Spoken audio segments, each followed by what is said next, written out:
All right, everybody, welcome back. It's Mo again. So in this lecture, what we're going to be doing is installing Active Directory on the actual server because it will generate more resource records. Okay, so for now, look, I don't see anything as SRV records. And the only time I see that, which are like service records, once I install a service such as Active Directory. So I'm going to go ahead, go to Manage, Add Roles and Features. Next, next, next. We did this a lot, all right? And let's go ahead and can see DNS is grayed out. It's already installed. And let me install the role.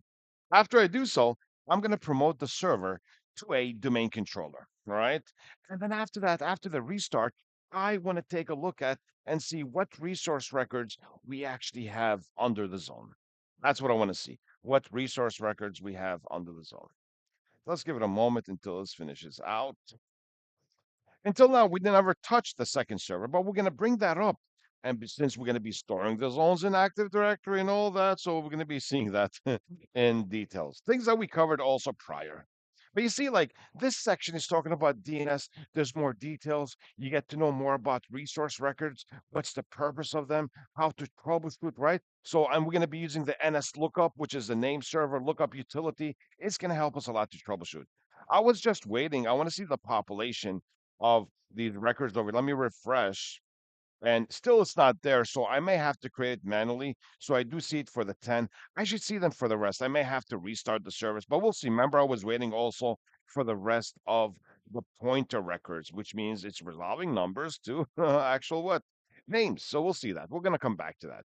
This one is almost finishing up. Let's give it a moment and see how this actually works out for us.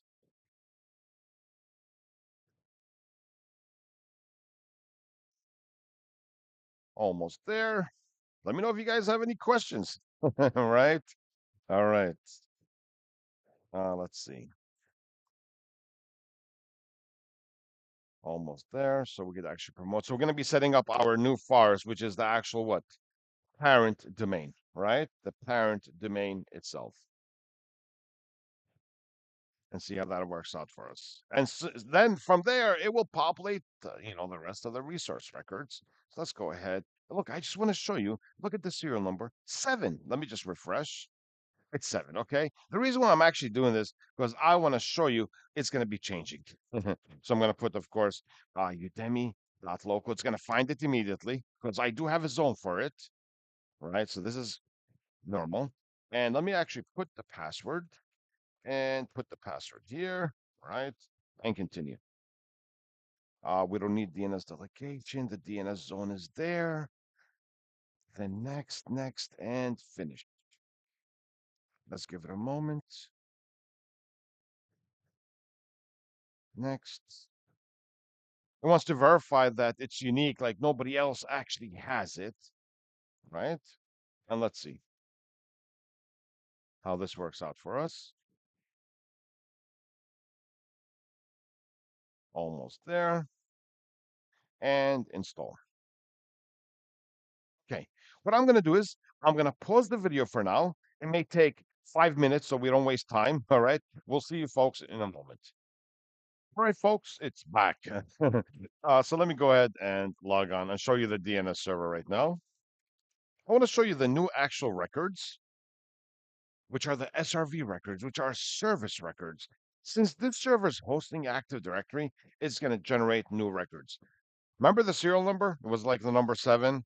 Well, watch this. Look at this right now. Let me show you how many times the zone got modified because now it's actually hosting Active Directory. So if I go back and go here, 27.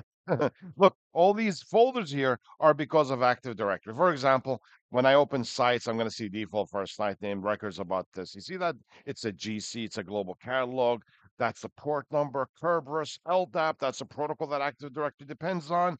Do you see all this? Like when I open TCP, I can see these records here. This tells me that it's actually hosting Active Directory. That's what it's hosting, AD, right? I could tell from the DNS server how many domain controls do I have right now. I could tell it's only one, and it's actually a global catalog server, right? So that's a good thing over here. So once I do that, I could see exactly what's actually happening. This is funny. It's not doing it. Let me just go ahead. This is for 10.1. Let me do the pointer, browse, you get a chance to see this manually. And let's say 10.2, right? And the same thing, I want to get one for the server. Normally, it should get generated automatically. Let me just do that for the server. There we go. So what does this mean? I can actually go right now to my client machine, let's say one of the 10 machines, and use what command? NSLOOKUP. Let me close this out, right? I'm actually on 10.1. So if I do NSLOOKUP, space, let's say the IP address of 10.2. 10.2 looks like got shut down. Let me turn it back on. It went to sleep mode after 10 minutes to save on power.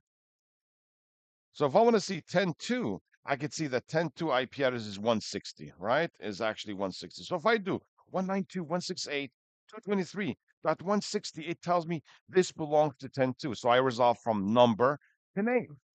The first two lines tells me which server gave me the answer, what's the IP address of that server. Like who's my DNS server is the first two lines, but then it tells me who's 160 W102. If I said NS lookup, for example, space, let's say W 10-2 dot udemy dot local, it tells me what's the IP address. You see that?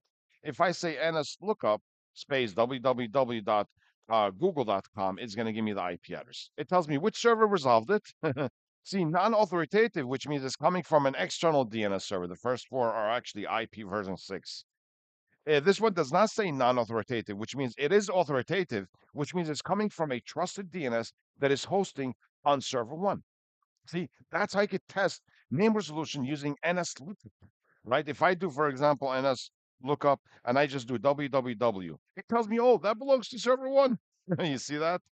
I could resolve internally and I could actually resolve what? Externally using NS lookup, name server lookup. So these are the records that I would actually even know when it comes up to troubleshooting DNS.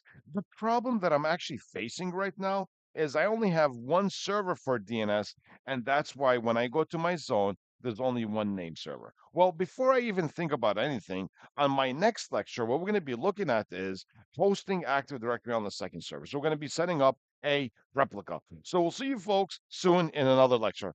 Bye for now.